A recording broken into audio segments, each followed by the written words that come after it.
everybody. This is my little buddy Brady, my little firefighter for the day. So we're going to do our best to answer some of the questions that you had for me. So the first one I see is, what are your suits made of? I think I remember talking about this before, and our suits are made of material that's a little bit like an oven mitt. So it keeps us protected, but on the other hand, it's not fireproof, so it can catch on fire, so we have to know our limits in a fire situation. The next question, how do we get upstairs when the stairs are broken? Well, in some cases, we have to go around the stairs. We can't use the stairs if they're broken. Sometimes we'll use a ladder, sometimes we'll approach the fire from a different floor. Next question from Matai. How big can a forest fire be? Well, it depends on the size of the forest. Some forest fires are really big, and some forest fires can be really small and be handled in a couple of minutes. A really big fire is something that can take days to battle, and it requires all kinds of different firefighting apparatus, including planes that drop water. Here's a question from Courtney. Courtney says, what kind of places do you go to save fires? Well, I think what you mean is, where do we go to put out fires and potentially save somebody? There's all kinds of different places. There's homes, residential homes where you live. There's apartment buildings. There's malls. There's car fires. All kinds of fires. Anywhere you can imagine, there's a fire. How do you go in a house fire when there is a fire? That's a good question. If the fire is really big, then we have to attack the fire from the outside. If the fire is small and is located in a room, then we have to enter the house, bring the hose with us, wear all our firefighter protective gear, and enter the room to attack the fire.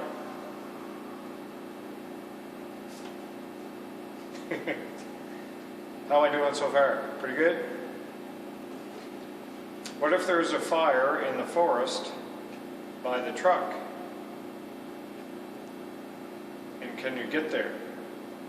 So I guess the way I see this question is maybe, if there's a forest fire, how do we bring the truck in? Well, a lot of times we'll leave the truck parked at a road and we'll bring hose with us. Sometimes we can pull it, and when we're ready, by radio, we let the driver know that we're ready for water.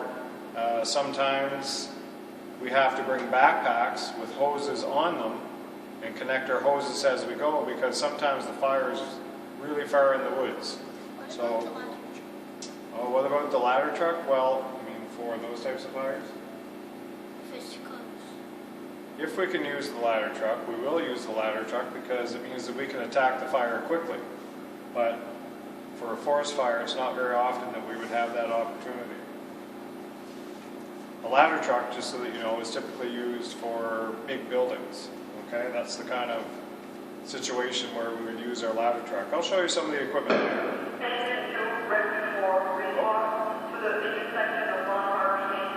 There's a call,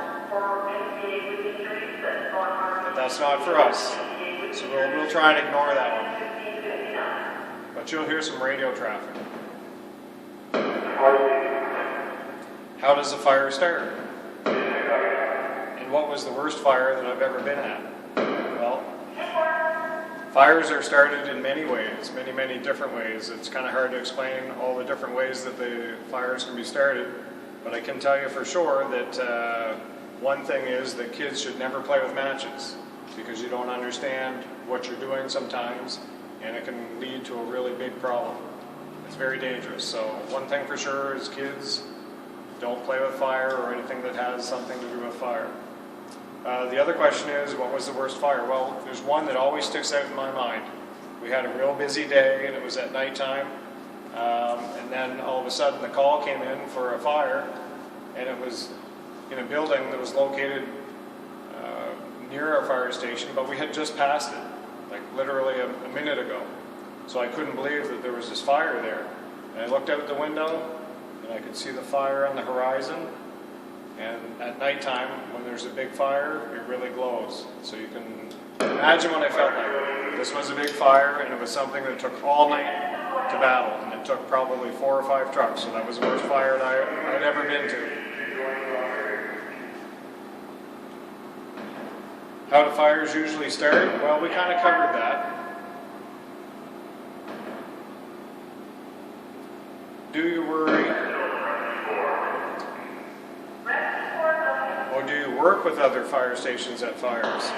At a forest fire? And I think the answer is yes, on occasion we do.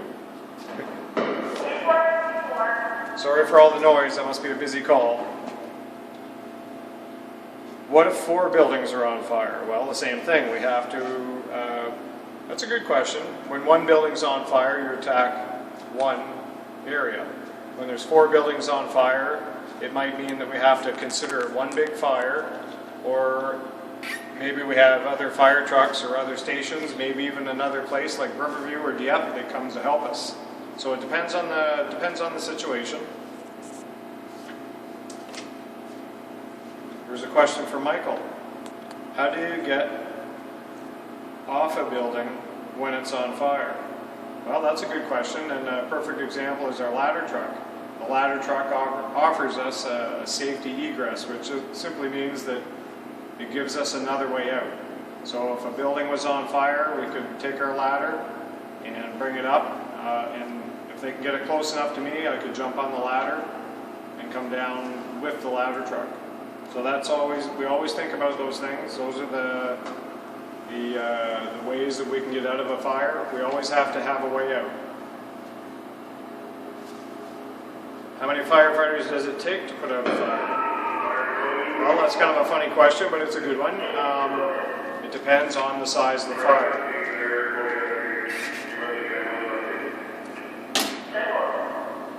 So if it's a small fire, it might only take 1 or 2 of us. If it's a really big fire, it could take as many as 20, 25, 30. It depends on what kind of manpower is available.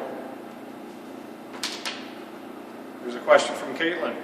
How many fire trucks does it take for a big wildfire? Well, we're not used to fighting forest fires that much, but I'm going to say it depends on the size of the fire. You know, that's a popular answer from me, but it really does depend on the size of the fire. If it's a small fire, it only takes 1 or 2 trucks. If it's a really big fire, it could take as much as 10 or 20, including airplanes. How do you save animals in the wild when a fire is happening? Okay, so I guess our concern is that in a forest, when there's a fire, you might think that we're concerned about animals, but our major priority is not about the animals. The animals know how to look after themselves. So since the animals look after themselves, we look after the fire, and for the most part, that's our focus. That's a question from Olivia. And here's a question from Claire and her mother. How do you go in when the fire is going? Okay, well, I'll use a house as an example. We would most often try and use the front door, or the back door, or a window. And if it's a really bad fire, then sometimes we don't even enter the building. We attack it from the outside. How do you save pets? Well, you save pets the same as you would save people. Pets are a little bit awkward at times. They'll hide under beds, and they'll hide in closets, and they'll hide in corners. But usually they know when there's a problem, and they find a way out. They know how to avoid the places where they shouldn't go. And then the last question was, how do fires often start? Well, like I said, there's many ways, but number one, a fire, in order for it to start, needs 3 things. It needs fuel, which is clothing, or wood, or leaves, or what else, right? Paper. Paper's a good one, yeah. Furniture. Okay, and those are just examples around your house. So it needs a fuel. The next thing it needs is a source. Okay, and the source is fire itself. So if a fire started on a stove, it's going to spread, because that started. Sometimes it's a match, sometimes it's a torch, sometimes it's a spark, sometimes it's an explosion. So there's all kinds of ways. Okay, and the third thing is oxygen. And oxygen might be a little hard one to explain, but that's the third thing that's needed to start fires. So that's the end of our questions.